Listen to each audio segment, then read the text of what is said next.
Sa santos nga ebanghelyo sa sining Domingo sang Piesta Solemne sang Santissima Trinidad, ang dinalan nga nagasiling, kay ginhigugma gid sang Dios ang kalibutan.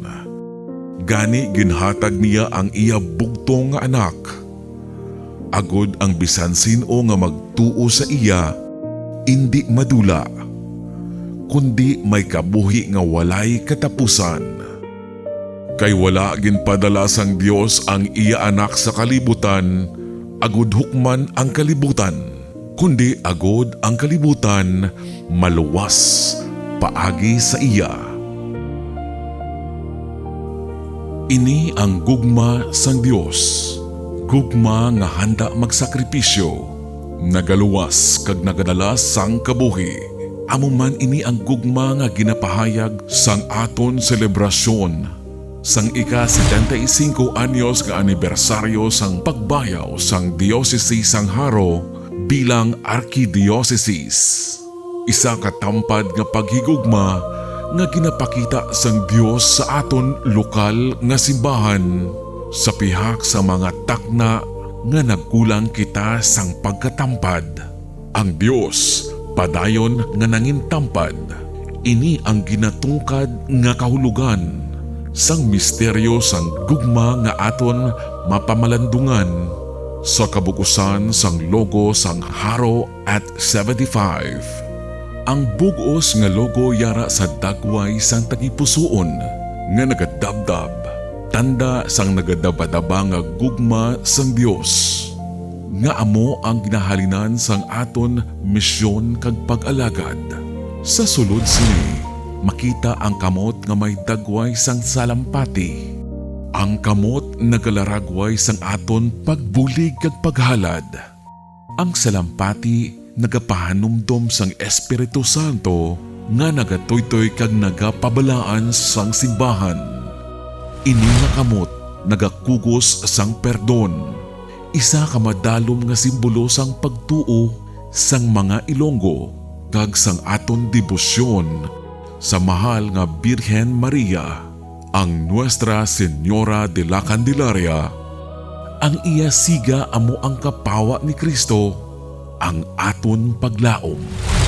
Sa idalom makita ang tatlo ka rosas halin sa coat of arms sang Archdiocese nga nagapahanumdom sa aton patrona, Santa Isabel sang Hungria, kag sa panawagan sang gugma kag kaluoy para sa mga imol. Sa tunga, makita ang dalan, ang aton sinudanhong pagpanglakaton. Nagahanduraw nga may pagpasalamat, kag nagapadayon nga may paglaom tungod kay napasad sa mabakod nga pundasyon. Sang tuig 1991, sa ikadwa nga konsilyo sang Pilipinas, ukon PCP2, ginbutang sang simbahan sa Pilipinas ang mga pagtulunan sang Vatican II sa konteksto sang aton kabuhi bilang simbahan nga Pilipino, simbahan nga misyonero, kag simbahan sang mga kubos. Diri ginpili sang simbahan sa Pilipinas ang magagmay nga Kristiyanong Katilingban, ukon MKK, bilang sentro sang iya programa pastoral. Ang tanan nga programa sang parokya kinahanglan magtuytoy sa programa sang MKK, nga ang modelo amo ang kabuhi sang Santissima Trinidad, Amay, Anak, kag Espiritu Santo. Ini nga handom sang PCP2 ginpadayon kag ginpadalom sa ikatlo nga sinodo sang Haro sang tuig 2005 tubtob 2006 nga may tema Padulong sa bugos nga paghiliusa. Ang bunga sini amo ang Acts and Decrees nga opisyal nga ginpahayag sang 2007 kag ang Archdiocesan Shared Vision nga ginpahayag sang Nobyembre 17, 2011 nga nagasiling, kita nga mga tumuluo sang Archdiocese sang Haro nagahandom sang na bag-o nga simbahan sang kubos nga nagasabat sang pagkakinahanglanon sang tanan nga may buhi nga pagtuo nga nagasentro kay Kristo, aktibo nga nagapakigbahin kag ululupod nga nagapanglakaton padulong sa bug-os nga paghiliusa. Paagi sa pagbalay sa magagmay nga mga Kristiyanong katilingban nga nasentro sa pulong sang Dios kag Eucharistia, mapina nga muyuon nagahigugmaanay nga may pagsakripisyo, ilabi na gid sa pag-amlig sang kabuhi kag dignidad sang tawo kag pagtipig sa duna nga manggad. Mga utod, ini nga bahin sang aton kasaysayan nagapahanumdum sa aton nga ang simbahan dugay na nga nagapamati. Nagapamati kita sa Espiritu Santo, sa katawhan kag sa mga kinahanglanon sang panahon. Sa sining ikaduha nga Domingo sang aton katikesis, ginapamalandungan naton ang kahulugan sang katilingban, paghiliusa kag paghigugmaanay. Ano ang kahulugan sang komunidad para sa imo? Para sa ako, ang katilingban sa tumulong na nag-aululukog o nag-augdanay sa isa ka liputon para sa kauswagan sang simbahan kag sa Ang komunidad isa ka pagkilipon o sa lokal nga pagkilipon sa mga pumuluyo na naga-share sang common nga bagtuo kag mga hilikoton. Paano kamo nag-updanay bilang isa ka grupo o kon pamilya? kami nag-augdanay paagi sa weekly prayer meetings. So nag-discuss kami dira about mag-Bible sharing, Bible study, kag nag-istorya, nag-meetings. Istorya kung ano mga problema sa mga miyembro, kung pwede pa lang matawan na namin sa solusyon sa Paano ninyo ginpakita ang paghigugma sa isa kag isa? Ang komunidad bilang nag-isa kang naghukfong, mapakita natin ini ang paghigugma sa kada isa.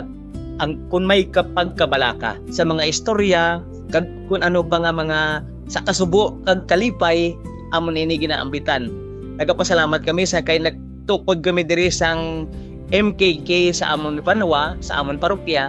Kasi na nga bagay nga magatutugi kami kada semana, kag nagatukod kami sang mga silda, kag nahibaluan namon ang mga sitwasyon sa kada isa kag isa sa magagmay nga mga barangay.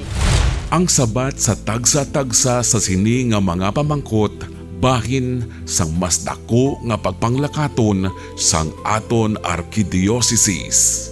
Kay ang handom sang PCP2 kag sang ikatlo nga sinudo sang haro, hindi lamang dapat mabasa sa mga libro kag mga dokumento. Dapat ini makita nga buhi sa aton mga parokya, sa aton mga pamilya, sa aton mga pagtililipon, kag sa aton magagmay nga Kristiyanong katilingban.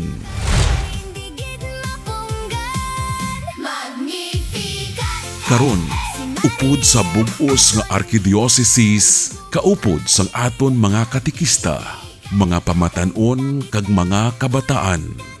Aton man ginatakop ang matahom kag madinuagon nga bulan sang mga kabulakan, ang Flores de Mayo 2026. Kaupod ang tema sang bug-os nga arkidiocese, si Maria kag ang Santa Eucharistia sa bug-os nga bulan sang Mayo. Aton ginatan-aw si Maria nga nagatuytoy sa aton pakadto sa sentro sang aton kabuhi eukaristiko. Si Jesus nga bugay sang Amay, ang kaluwasan sang kalibutan, kag ang gingikanan sang aton paghiliusa, kag si Maria nga reyna sang mga kabulakan, ang iloy sang aton katilingban, ang iloy sang Dios, kag iloy man naton tanan, ang Nuestra Señora de la Candelaria. Bilang simbahan nga nagapanglakaton sing tingob, padayon naton nga sabton ang panawagan. Quidnok, ano na subong Ginoo.